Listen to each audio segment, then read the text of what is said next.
host, Spencer Hayes, recording live from outside my front porch. This is the Small Trip Campers podcast. Thanks so much for joining me. I'm so thrilled to have you all on this episode. It's going to be a great episode. We got a lot of cool stuff to go over and cover. So why don't you grab your favorite campfire beverage and let's hit the road. Today's guest I am thrilled to have on the show. I first heard about him watching the hit TV reality series called Below Deck about 5-6 years ago. Since then, I've been following him along, whether he's making the most out of cooking out of a small galley on a ship, traveling in his four-wheel campers to cook awesome outdoor meals and explore at the same time, or, well, he's traveling right now doing a promo for his new book, Live Free and Eat Well. I'm thrilled to announce our guest for this podcast episode, Adam Glick. Adam, thanks so much for joining me. Thanks so much for joining me on the podcast. I'm stoked to have this conversation with you. Happy to be here. Pleasure to meet you, Spencer. Yeah, likewise. I've been a longtime fan of what you've been doing ever since I came across one of the episodes where you're cooking in some super yachts. And it seems like you've always been making the most of tiny spaces, which I think is super cool. What kind of got you into that nomadic lifestyle? What made you approach that whole nomadic lifestyle? Was it growing up in Carmel? Was it camping? Oh, Like no. lifestyle? Yeah, no. And so I'll start by saying I didn't even grow up in California. I grew up overseas traveling basically my entire life with my family and and my sister. Sorry, this can be loud. It's cool. I'm outside too. Yeah, we got a truck coming up. Might be a little loud, but yeah, I grew up actually traveling around the world with my family, and my dad's job and my mom's job required us to constantly be in all these different countries. And so I went all these just basically from the day I was born, I was living out of a suitcase, is how I like to describe that. And fast forward, I had a pretty normal childhood, I would say, aside from the fact that I wasn't in America. And I went to college. I hated college, and I dropped out as per my sister's advice, who I was living with at the time. And she said, you know what, dude, you need to go to culinary school because you're a really good cook and you clearly hate college. So just get out of there and let's go down to San Diego. There was a culinary school in San Diego. And that was the birth of the ocean for me and really loving surfing and fishing and getting to know boats a little bit. And that I'm skipping through a lot of stuff here, but that led to my first boat job in Alaska.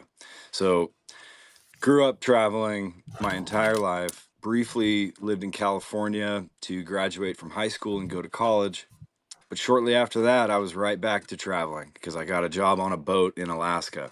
And that living on boats would really take up the next 15 years of my life. I pretty much avoided working in restaurants on land. I did it I was like 19, 20, 21 through culinary school, that kind of thing. I was doing it. But after that, I got that boat job and it was like the rest was history. And all I did after that was continue to travel country to country, port to port, harbor to harbor. And so literally from the day I was born until I was 35 years old, I was traveling. It's just how I was. It's just who I am. It's in my DNA. And I can't seem to sit still because of it. I didn't sit still until COVID, actually. COVID started and my buddy was living in Oregon and he said, dude, you got to come out here. It's amazing. You're going to love it. And so I did. I listened to him. I was like, all right. I was living in one of my vans at the time. And I came out to Oregon and I never left. And so this is the longest I've ever lived in one place, was this crappy little house that I live in right now. And I've loved it. I've absolutely loved it. However, it is time to hit the road again. I've got some big plans come in the works with a couple different big companies and they want me on the road. And to be honest, I'm getting the itch anyway. So it's time to get out of here 5-6 years later. So did I answer your question? I can't remember. Yeah, no, totally.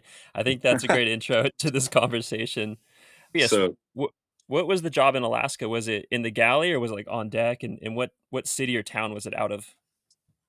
yeah, so I'll never forget the day I was in San Diego peeling potatoes, just head down, not particularly enjoying my job at a restaurant at the time.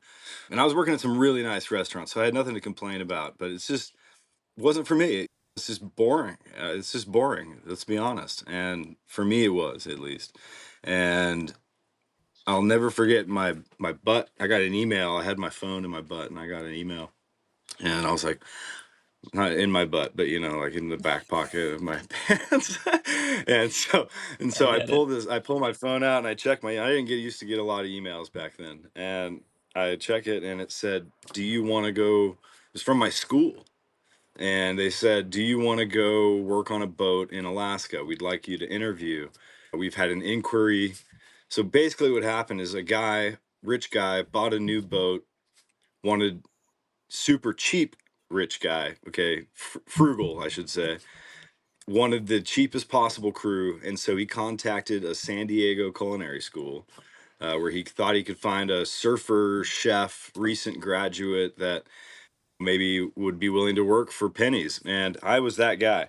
So I quit my job that day in San Diego. Went to my chef. I was like, I gotta go. I gotta go to Alaska, apparently. I had not even interviewed. I just felt confident, I guess.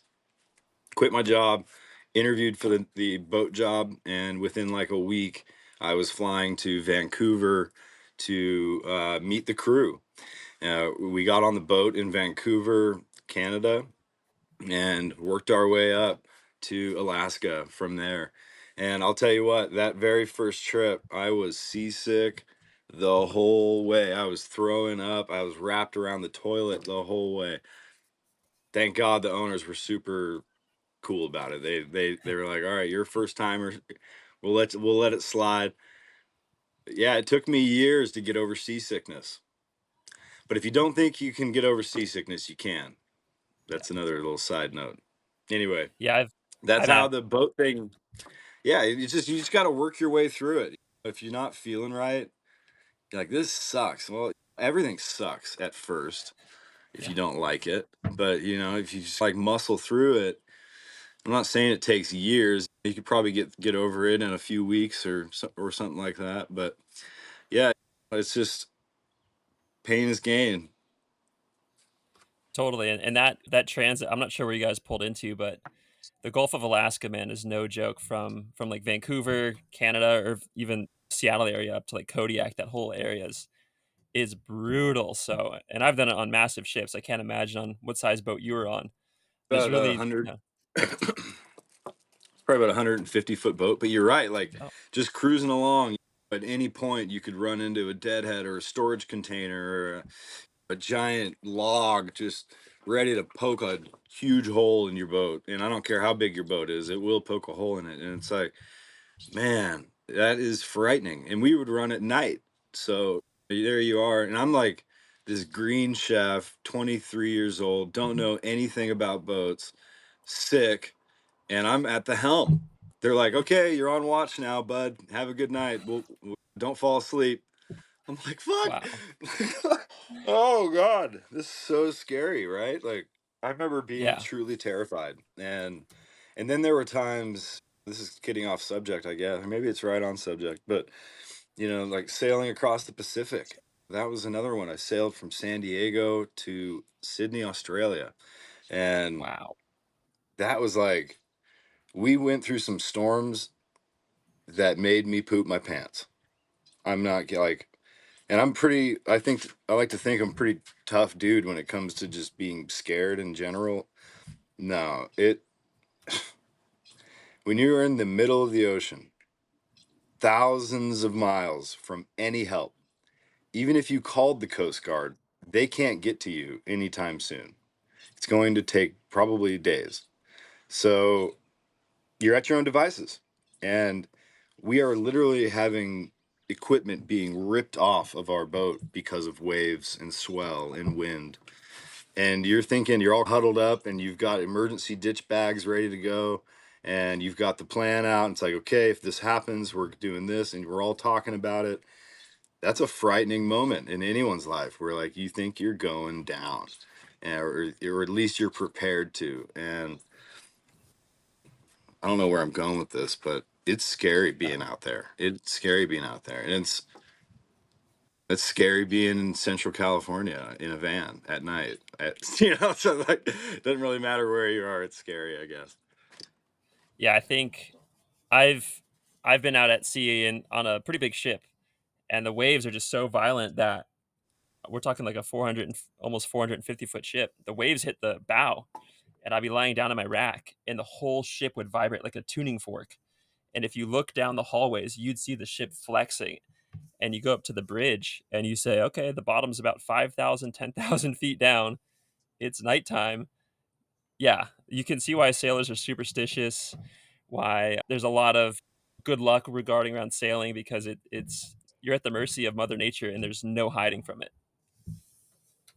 Yeah, man. Every time I've ever been in those kinds of situations, you really feel humbled. And Mhm. to be honest, and to kind of like, I guess, tie it back to land-based yachting, as I like to describe it, it you got to be prepared. You got to be prepared for anything. And I've had some, to change the subject, I've had some really dangerous situations, accidents, self-inflicted accidents where I was alone with no phone service in the middle of nowhere. And it's like, how prepared are you actually? Because I've Mm. almost died 3 times. I'm not joking, dude. Emergency rooms, hundreds of thousands of dollars in medical debt. It has been a very long road of recovery. And I wasn't prepared. I wasn't prepared with medical insurance. I wasn't prepared with medical kits at the site, like on time. I wasn't prepared with satellite communication. My world has changed. And I should have learned all of those things on boats in those emergency situations. But for whatever reason, it just didn't translate. Like a dumbass, I just went into my life on land and I messed up, man. Motorcycle accident. I fell off a cliff. I cut myself really bad. So stuff that like you don't plan on and you would certainly never do intentionally, but shit happens. And for me, it happened 3 years in a row, one each year. It was wild. It was just like one thing after another, one healing year after another. And I think a lot of it, probably all of it, could have been prevented had I been more prepared, had I had satellite communication, had I had, God, fucking flies. Had I had a proper first aid kit at the time, electrical tape saved my life in one circumstance. So, like, I'll describe the situation. I was on the beach in Oregon. If you know anything about Oregon beaches, they're very desolate. There's no phone service. The odds of someone pulling up on you are slim. And so I was getting my kayak out and getting ready to go do some fishing. I was getting all my gear. I was getting my chair, my rods, and my knife. And I had just received a brand new knife in the mail. People send me crap all the time. And so this knife was literally fresh out of the box in its own sheath. I've never opened it, not once. And it's this kind of like hard sheath that I'm not particularly fond of right out the gate. And there's a single blade handled knife. And so picture yourself with a sheath and the knife like this, right? And I'm giving it some tension to try to release it, and it's just not coming out. And I'm like, what the like, what's going on here? And I just keep going at it, and I keep pulling, and I keep pulling harder. And what do you think the result of that is when it finally does release? Well, the knife blade was facing my forearm. So knife's in my left hand, sheath's in my right hand. I'm pulling, pulling, pulling, and then it released right into my wrist. Look at that. Wow. It actually started like right here and went all the way to down like down to there-ish. It was like a solid 6 inches all the way down to my bone, wide open. I saw everything. I saw everything. I could move my hands and you could see the, oh bro, it was insane. Nuts. And best part, I'm by myself on a beach in Oregon with no phone service. What do you do? I panicked. Yep. First, I mean, like, I think everyone will panic. Like, I don't care if you're a Navy SEAL, even Navy SEALs panic, even if just briefly. Okay.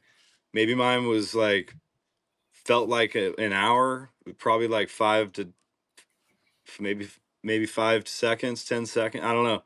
But I ran around like a chicken with my head cut off, just fucking squirting blood. Can I cuss here? I don't know. Just squirting blood everywhere, and sort of like, what do I do? I'm freaking out right now. And the obvious thing was to just like self tourniquet, right? And so there I am running around my truck, self tourniqueted, just about to pass out, just looking at myself because I'm just massacred. And I'm running around. I've got the tent popped, my kayak's out, awnings out. You're fully camped. I'm ready to spend the night and fish all day. I got rods and shit everywhere. And anyway, I don't have a great first aid kit that's readily available. Had I had just like, I've got the most incredible truck with all these Hmm. great storage units, all these great boxes, every imaginable thing on it, other than an amazing first aid kit, like a dumbass. And there I was, just squirting blood, looking for a way to patch myself. And long story short, I found a roll of electrical tape in my toolbox, and that saved my life because I went right over the wound like 20 times. Then I went up to my artery up here, and I came around it like 20, 30 times, just as tight as I could.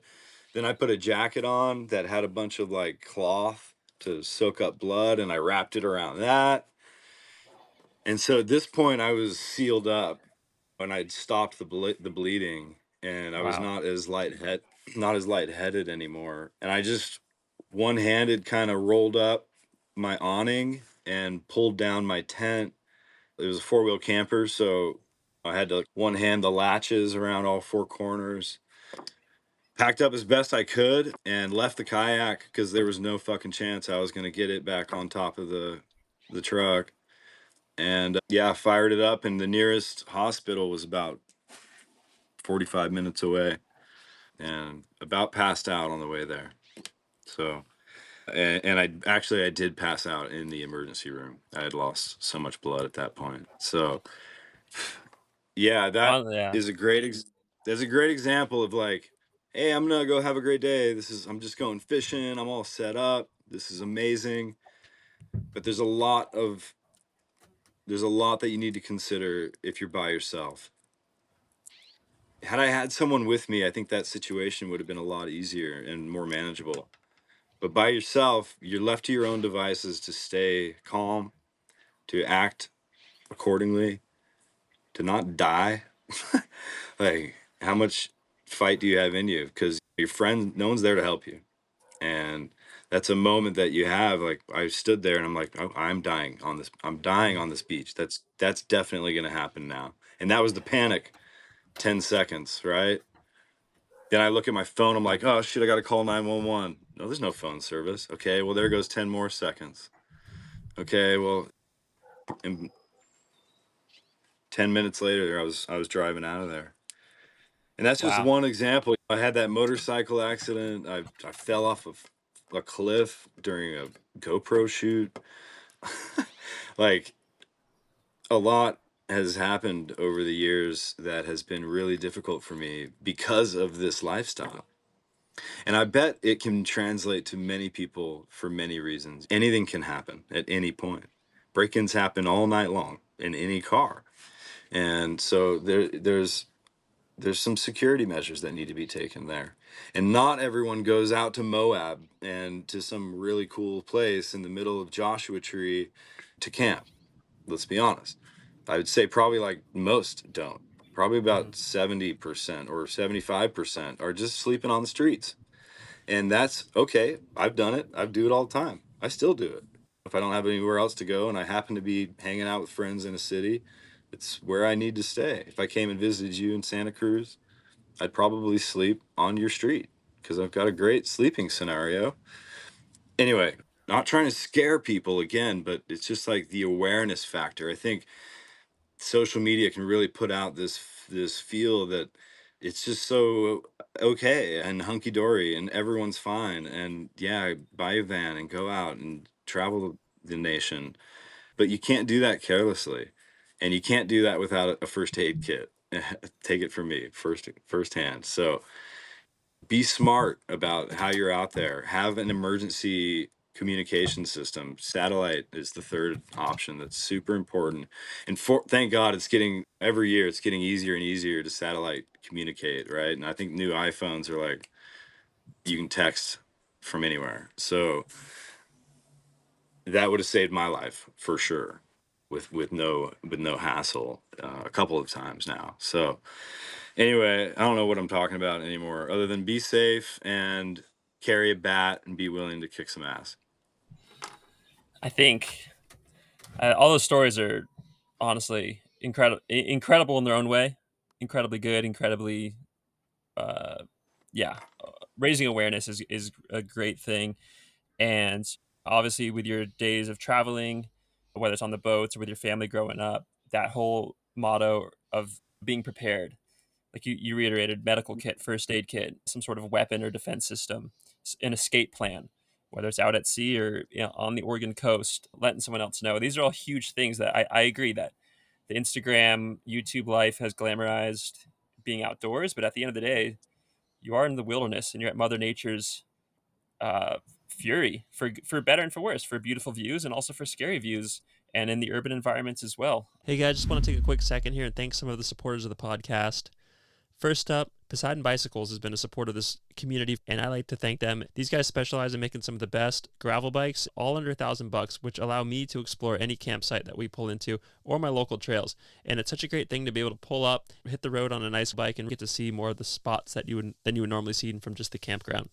What makes these bikes even better is that they're super durable. They come shipped to your door, almost assembled, and they're price point friendly.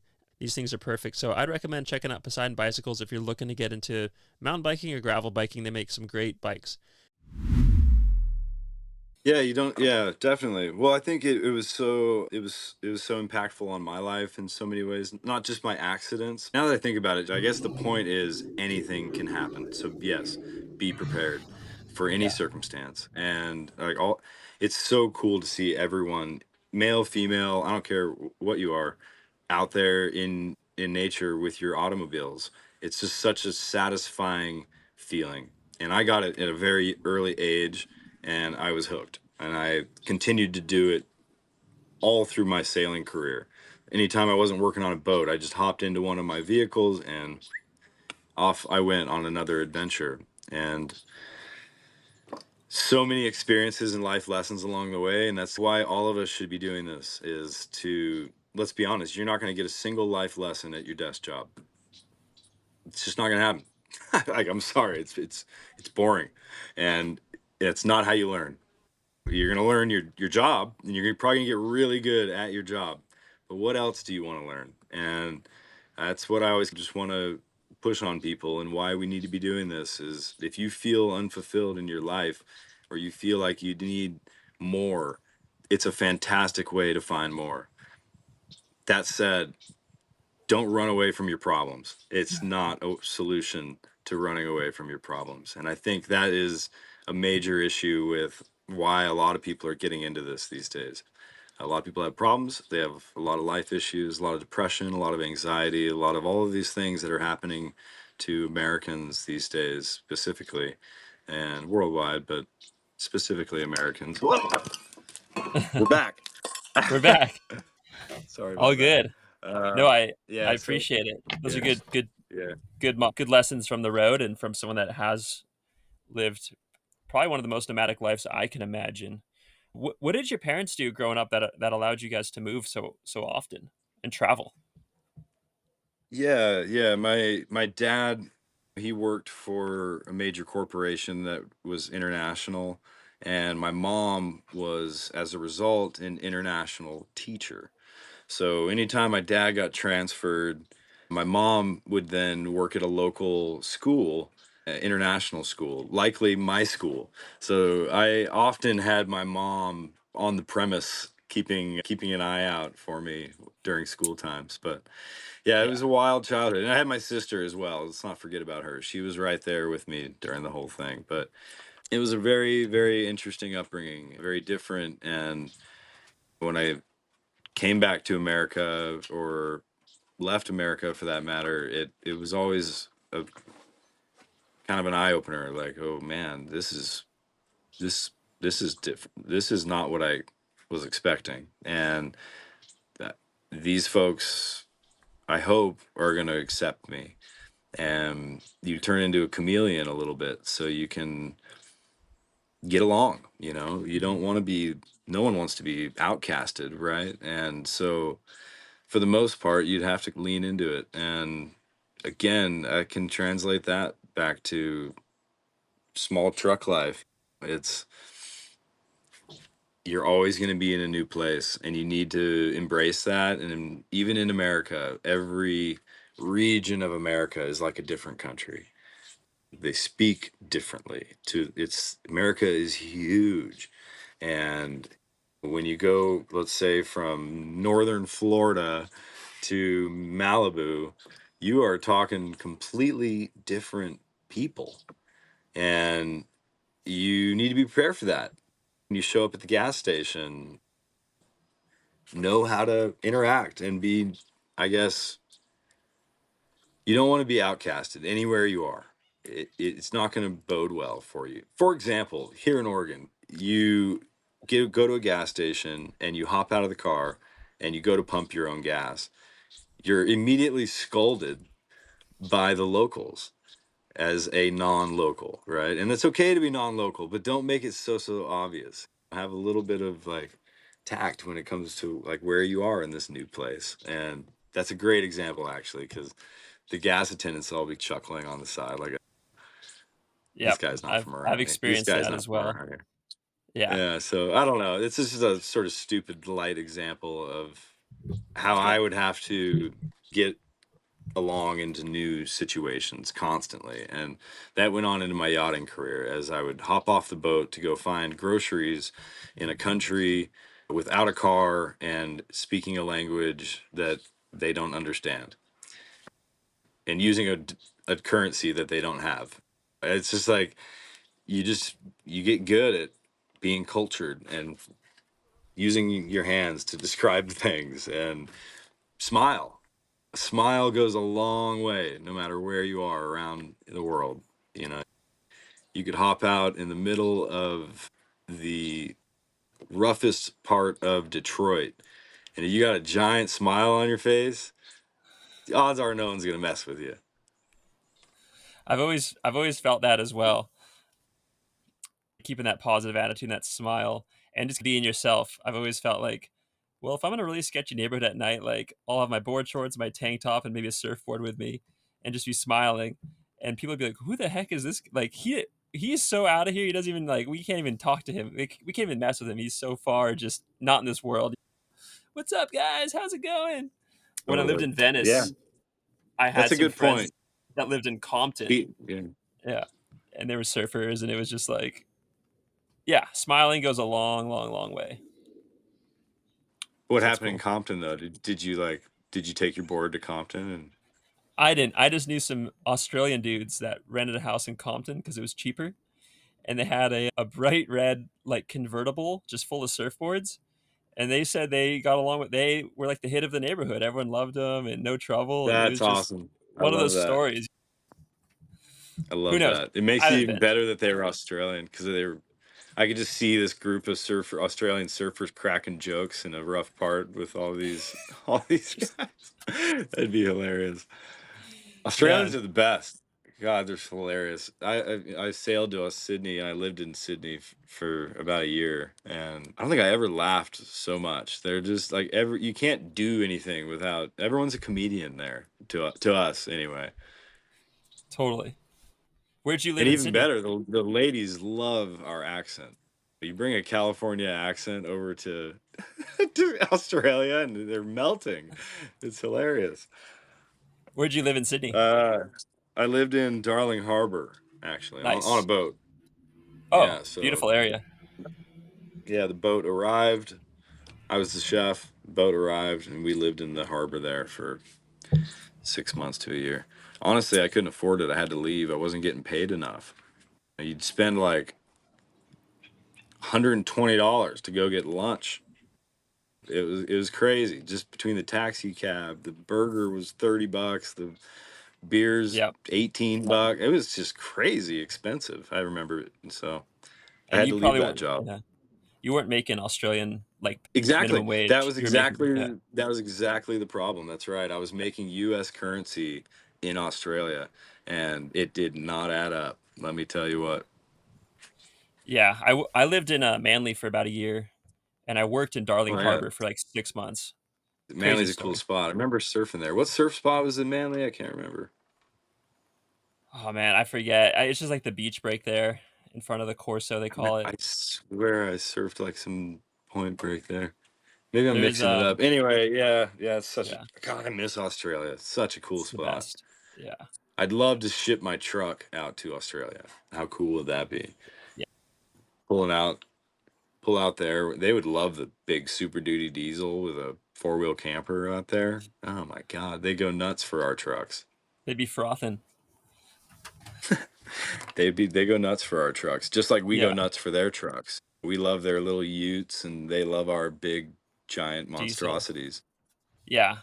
I think there's a pro surfer, Mikey Wright, and I believe he's Australian, and he made some money surfing, and I think he got a like old Dodge diesel like 4x4 crew cab, just 1980s, just metal shipped out there, and that's his daily Right. driver because you just Oh, can't I get that love stuff that. out there. Yeah, you No, can't you get it. can't. They just don't exist. Yeah. Yeah. And I've thought about shipping it to different countries and like doing a tour of a different country with my truck, but the you'd have to do a lot of research Yeah. because the odds of my truck fitting in a lot of these town squares or getting through certain navigating through certain roundabouts even could be a major problem.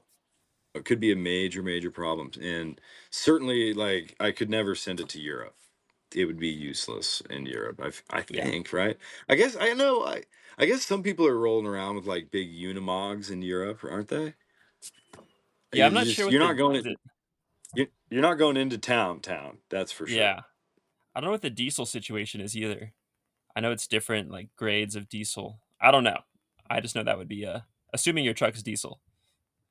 It is. So Yeah. as far as I know, European Phillips it's like 50-50, if not more diesel than petrol. Like they Yeah. have so many diesel running cars. Even like their little cars are diesel, which I love that. You know, if you ever wanted to get a diesel, yeah, pretty much anywhere other than America. Yeah. It's really a bummer that these diesels. I'm thinking about selling mine actually. Not because it's a diesel, just because I have too many cars and I'm actually considering a boat and maybe transitioning this life onto a liveaboard sailboat, which I've done for work, but I've never actually. It's like traveling the world with your parents. You want to go back and do it yourself and on your terms and when you want to leave and when you want to stay. And that I think is something that's always going to linger over my head is not having done this life out at sea on my own. And I think that's going to be the next step. Might do a little work with Airstream coming up, which is pretty cool. So we'll probably be roaming around with the Airstream for a while, see how that goes, and potentially even ship that to different countries and see how that could play out. So who knows where the next step is going to be, but it's been a really cool ride going from boats to trucks to vans, back to trucks to SUVs, and now into Airstreams and potentially liveaboard sailboats.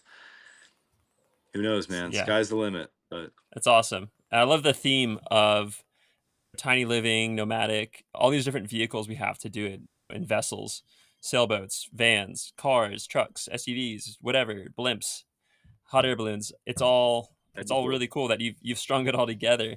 What are some things that you've enjoyed about maybe the four-wheel camper Super Duty combo as opposed to a van or other livable vehicles out there? So I guess it like if a lot of people ask me like which one should I go, which way should I go, because there are so many options these days, and you really need to assess what you want, what it is you're trying to accomplish. Make a list, all the places that you want to visit. Do you want to go off-roading? Do you primarily want to stay on pavement? I think is a primary question you need to ask yourself, and be realistic about it. Like, how much time are you spending off road and how much time are you spending on the pavement? Because they are two very different forms of travel, as far as I'm concerned.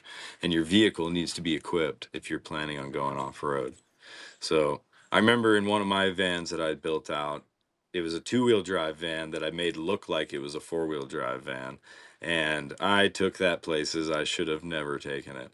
I've got it stuck so many times, it's not even funny. I nearly sunk that thing in the ocean at one point, I believe. So, like, be aware of what you want to do and build the vehicle appropriately. If you have no intentions of ever driving onto the beach and driving along the ocean, which you shouldn't do anyway, but if you no intentions of ever doing that, then by all means, don't buy a 4x4. Don't get a truck. You don't need knobby tires. Chances are everything you can do is going to be done in a two-wheel drive Honda Civic. And believe me, living in Oregon, I'll find a two-wheel drive Honda Civic on top of a mountain that some guy crawled up in a Jeep in 4 low with 37s and lockers. Okay. It's hilarious how people think they need the gear to get these places when a real savage like my grandpa would hop in his two-wheel drive, whatever, and he'll make it happen. You know what I'm saying? Like, Totally. so I think it's hilarious when people. Okay, I'm digressing, but from your question. So It's good. It's good. van is good for, in my opinion, folks that need to live full time. Okay, if you're going full time, you sold your house. Don't get a pop up camper. That's the honest truth. Don't get a tent or of any kind. Anything that requires any amount of setup. If you're full time, you need a van or a trailer. Trailer is another option. You could have a car and a trailer. Car and a trailer is kind of a pain in the ass. Going, if you plan on going off road, again, that's the key. So if you plan on doing BLM camping, private lands, exploring, taking your chances, all that kind of camping, I would suggest a 4x4 with some good off-road tires and an air compressor, just some kind of basic stuff to be able to go off-road safely. A couple spare tires or a patch kit. Actually, screw spare tires. Patch kit, they're the best. Get yourself a little patch kit, air compressor, and that's probably all you're gonna need if your car is well maintained and you're not a Yeah. dumbass. So keep it within a reasonable speed and drive off-road safely. And that, in my opinion, you can get and I've driven all of America. I've literally driven all of America and camped all of America a couple times actually. And you can get just about anywhere in a two-wheel drive vehicle. It's true. Unless you're planning on doing the Rubicon Trail or something, or like Hell's Revenge in Moab, or like some dedicated four-wheel destination, chances are you can do it in two-wheel drive. Nowadays, I don't ever own a vehicle that isn't four-wheel drive. Hmm. That's where I'm at. Is like I won't go anywhere without four-wheel drive. I'd rather be the guy helping someone out than the guy asking for help. Yeah. And you're not going to get stuck in a four-wheel drive. If you know what you're doing, you know how to drive, and you have some basic recovery gear, you're not going to get stuck. You shouldn't. If you're in a two-wheel drive and you're doing the stuff that I like to do, you're going to get stuck. It's going to happen. It doesn't mean you're going to get unstuck. You can't get unstuck and you won't get to your destination. but you're probably going to like get to your destination at 2 a.m. in the dark, covered in mud, exhausted because you had the longest day getting Yep. unstuck, right? So just get yourself four-wheel drive. It's a very simple solution. Pay the extra few $1,000s. You know, if you don't have it, you're not ready. Hmm. Save a little bit more money and get yourself a four-wheel drive. It's super important for me, someone who wants to go everywhere. If I look up and I'm like, I want to go up there, I want to know that I can get up there, right? That's not the case for a lot of people. That's just for me. And so that's to go full circle with this. You need to assess what you want. I like off-roading. I'm a guy that likes to go off-road and do cool stuff. If you're a family person that just wants to camp out at the Grand Canyon and stay at a KOA, well, then a really well a customized Sprinter van would be perfect for you. You know what I mean? Hmm. And to be honest, a lot of these Sprinter vans now are so off-road capable, they can just about go anywhere I can go in my Super Duty, all lifted and with huge tires. So I guess I would say you really just need to assess what you want to do and how you want to do it. So find out those key points, write them down, and then determine the vehicle that is going to best suit your needs. A Sprinter van is great for families, is great for anyone that is full time. Hmm. Rigs like mine, the four-wheel camper off-road situation, amazing for the weekend warriors, the people that aren't planning on being full time. And actually, you could still do full time in something like a four-wheel camper. It's not to say you can't. Okay, it's actually great. You can stealth camp in there. There's all kinds of options. But Yeah. I'm just saying, out of experience, if you're 365, 24/7, get yourself a van or a trailer, preferably a van. That's Agreed. where Yeah, I'm those are at. good Yeah. points. Yeah. Yeah. Go off road if you like to do like off roading and weekend camping and a little more hardcore exploring. I think the solution is pretty obvious. You need something that can take those washboard roads for hours Mhm. on end, and you need to be prepared for annual, if not biannual, expensive maintenance because Yeah. your shit's gonna break. Everything's gonna break. You know, you're gonna break it multiple times. You're gonna break. Yep. So you know, it's just the reality of this of the situation of going off road. So yeah. Anyway, that's another one for experiences. Don't think you can just convert a van and start going to all these rad places because you will end up with a hefty bill. I promise Yeah. you. I agree. And me and my wife went down to Cabo just on a vacation, flew in about a year ago, and we rented a two-wheel drive, like the equivalent of like a Honda Civic. I forget what it was. And this thing was so lightweight. And we were going up the steepest dirt hills, not off-roading, just in town, like in Todos Santos, all the towns, unpaved roads, paved road, cobblestone, pothole, whatever.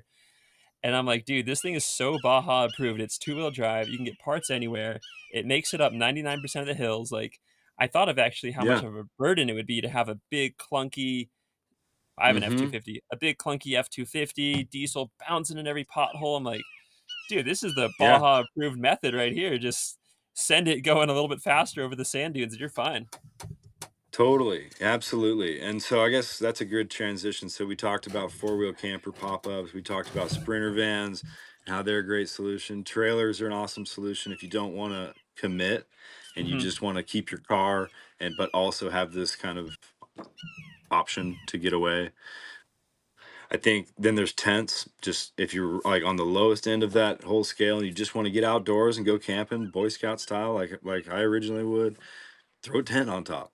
It's not hard. We're about to throw a tent on top of my buddy's BMW, and I think Nice. it's going to be awesome because he's finally going to come out with me. And it's actually a great transition because he's got this older BMW that needs a little bit of love, and he's brought it back to life. And I'm like, dude, we got to throw a tent on top of that thing and finally go camping. So he's going to rip this thing out into the California desert with me. We'll set up camp. The I guess the final option, and the one that I'm currently running, is the Lexus, and it's the GX 550 Over Trail Plus. And I can tell you, this it's crazy. It's crazy how capable this thing is. It is a billy goat. Anywhere I want to go, I don't even have to, in many cases, I don't even have to like look or touch the pedal. It's just like, "Ba, ba, ba, ba. Yeah, I'll get you there. No problem." Zero tire slippage. It's like, it makes, to what you brought up about like the bigger trucks and things can be a pain in the ass, and it would be nice to have that two-wheel drive, super simple. I'd say there's a car for every person and there's a car for every situation, and it really comes down to the driver, right? Like, you know how to drive. You hopped in that two-wheel drive car and you ripped up that hill and you had fun. You were probably throwing fishtails all around the corners and like having a great time, right? And so Yeah. you got to learn how to drive is the point. And if you want to go do cool stuff, if I don't like staying at a KOA, it's boring to me. It sucks. I don't like staying at any campsite. If I have to pay to camp, I'm not even enjoying myself right from the moment I write the check or give them the cash. Okay. And it's not about the money. It's not about the money. It's about the principle. Yeah. It's about the principle. I'm an Eagle Scout. I've camped my entire life. Camping is free. You park your car, you take a walk, you set a tent, you spend the night. Camping is free. And to think that we have to have all of these like established campgrounds, cool, go get it. If you want to run your AC all night and watch Netflix all day and have your power and your pooper and your fresh water, and I get it. Okay. It's not for me. So Yeah. everyone's got their own little thing. And I don't have a family. I'm a single dude with a dog. Like, let's go. I'm ready to go do whatever I want. My sister, she needs a completely different vehicle than me, right? So I think it's just a good example of buy what you need. This Lexus that I'm driving right now is actually all I need. And it's pretty cool how it's starting to rip to places that I never thought I could go. So I'm going to pull the 20-foot Airstream. It's like this rad little off-road Airstream. And so I'll have this epic vehicle, comfortable, listening to good tunes, everyone's happy, smooth ride, can go anywhere, super powerful, pulling a home, a proper home with AC and heat and water, and I'm gonna like panoramic windows, dude. I may never leave the situation, to be honest. It's such a cool setup. So um, I'm good with driving a trailer. I have many. I have a boat. I've got my big trailer. I've got a little trailer. I know how to drive trailers. And so having this Airstream, I think, is going to be a really total game changer because the GX itself is relatively small and the trailer isn't. So Yeah. anyway, I think, I got to wrap this conversation up because I could talk all day about this subject, but yeah, having all the options in the world is meaningless. Yeah. Just get yourself the two-wheel drive Honda Civic. It'll get you anywhere. Pull the seats out, throw a sleeping bag in with a pad, and go find out if you even want to do this. That's the Totally. first step. That's the Yeah. first step. And you can do that for $500 right now. And like, Agreed. you need Agreed. to find out if you enjoy digging a hole and pooping in it. Like, I would say 9 out of 10 probably don't even want to do that. And they find out the hard way because I have to see all their toilet paper and shit that they left out at the campsites everywhere. So learn how to dig your holes. Lots of lessons. I want to pivot a little bit to your what you're famous for, which is your cooking. And obviously, if you look at your situation right now with the various campers, the Lexus, the truck, the boat, the house in Oregon, and now this deal with Airstream, it's easy to. Oh no, we fell again. Man down. Man down. I wasn't prepared for you guys. It's all right. I'm just gonna go handheld. Yeah, yeah, we can do that. What do you attribute a lot of your? It's easy to see you're successful, and you've been successful through cooking and your travels and all that. What do you attribute some of your success to when you look at your backyard with all these different rigs and all your experiences and all your traveling? For the easiest answer, and let's be clear, I'm not wealthy. Like, no, I'm not. I just have things that are cool to me, and I've spent all my money on those things. I just don't see the need to be wealthy. I cooked for billionaires for well over a decade. Every one of them was an asshole, and none of them were happy. That's a generalization, Wow. but I'd say for the most part, it's a pretty good generalization. And so once you've done that, I have no desire to be wealthy. I would rather be free. And that's why I wrote that cookbook, Live Free, Eat Well. It's about living minimally. Look at this house I live in. Look at this thing. I'm not wealthy. There's like It's moss awesome. hanging from it and rotten rotten wood. But the point is, like, I live within my means and I don't have a lot of expenses. So Yeah. just that's my best advice is live within your means. Don't and also don't feel like you have to keep up with the Joneses. Be happy with what you have. Yeah. If you're Agreed. not using it, get rid of it. There's too many lessons. Too many lessons here. Too many lessons. I know. Yeah, I I don't mean know. to teach, but yeah, that's really it. Yeah, just have What fun. Have fun and work as little as possible. you mentioned your brand. I have one of your knives. I love it. The folding chef knife. What does your brand stand No, for, thanks, and man. how did that translate into the cookbook? Yeah, the idea of living free and eating well. I think it all stemmed from the creation of that knife. I didn't I didn't know this was going to become a thing until that knife became a thing, and we've come out with many different iterations of the knife since. But that Adventure Chef collection uh, began my Adventure Chef branding. That's the honest truth of it. And it was like, I'm already doing this. I do this every day for fun. Why wouldn't I just put a little effort into making some reels and that kind of thing and start creating that content? And it's snowballed. It's really simple math. You put the effort in and you get some kind of result. And here we are today. I've got a brand as a result of an idea, and it's pretty cool. It's pretty cool, I gotta say. It's cool that I'm not cooking as much anymore, and I'm more of a photographer and Mm, cinematographer. And for someone that used to dream of being a National Geographic photographer as a kid, that's pretty cool. wow. Have you been published in Nat Geo? Not yet. Shout Okay. out. But I am published as my own photographer in my cookbook, which is pretty cool. Awesome. And getting jobs like the one with Lexus and the one with Airstream, and they're hiring me to be a photographer at this Yeah. point, and that's really cool for me. Like the cooking is never going to go away. I'm always going to love cooking forever, and I'll always try to integrate it in as many ways as I can and show people how to cook. But I'm a man of many things. I I have ADD, man. I can't just I can't just peel potatoes. Yeah. It Sit at the sucks. desk. No, I'm not sitting at the desk. So I'm out and I'm just going to keep doing life. Just do life every day. Something's different and I'm okay with that. I'm not sure Yeah. everyone is, but it doesn't bother me. I love it. One last question before we wrap this up. Yeah. What's your favorite camp meal to cook? What Oh is your man, favorite camp I meal? should have I should have been prepared for that one. I make these things called God, this is a horrible angle. Let's go. It's I make it's these things called they're called French love nuggets. Um It's exactly what you think. You stuff something.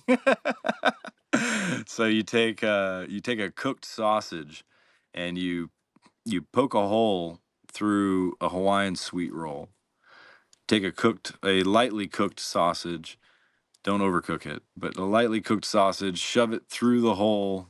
So you French love nugget the you French and so you take the stuffed nugget and you dip it in French toast batter and then pan fried in butter as if it were French toast. So it's a French toastified Hawaiian sweet roll stuffed with a maple sausage, and it'll like you could just eat them like they're like they're nuggets. I designed. Yeah, that one was for kiddos. I made years ago. Not my kids, but someone's kids. And yeah, that one stuck, and it made its way into the cookbook. So Awesome. I'm going camping next week, so I'll make sure to get some Hawaiian sweet rolls and some sausages because that sounds yeah, pretty yeah, fire. it's pretty fire. Yeah, you just have because you probably have some eggs. You don't have to use milk. You could just use eggs, but like little eggs, a little cream. Yeah, Hawaiian sweet roll and a sausage. Finish it off with some maple syrup. Perfect. Straight from the chef's Simple. recommendation.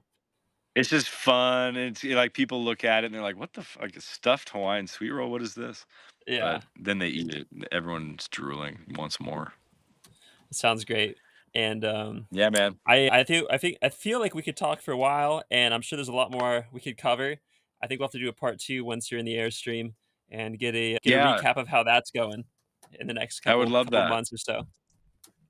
I would love that. Yeah, I'll keep you updated with that one. Maybe I'll drag it down to the Central Coast, and you could Yeah, do this. We'll do this right inside of it.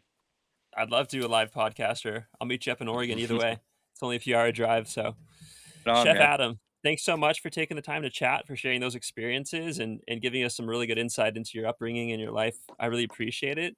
And we'll link below to your new cookbook, which I'm excited to share with our audience, and they'll be excited to get their hands on it. So, congrats on that and the photography. And we'll be Hell looking yeah! forward to Thanks. anything new you have going on. So, appreciate it. Awesome, man. Thank you so much, and pleasure. I love your community, and everyone get outside and keep camping.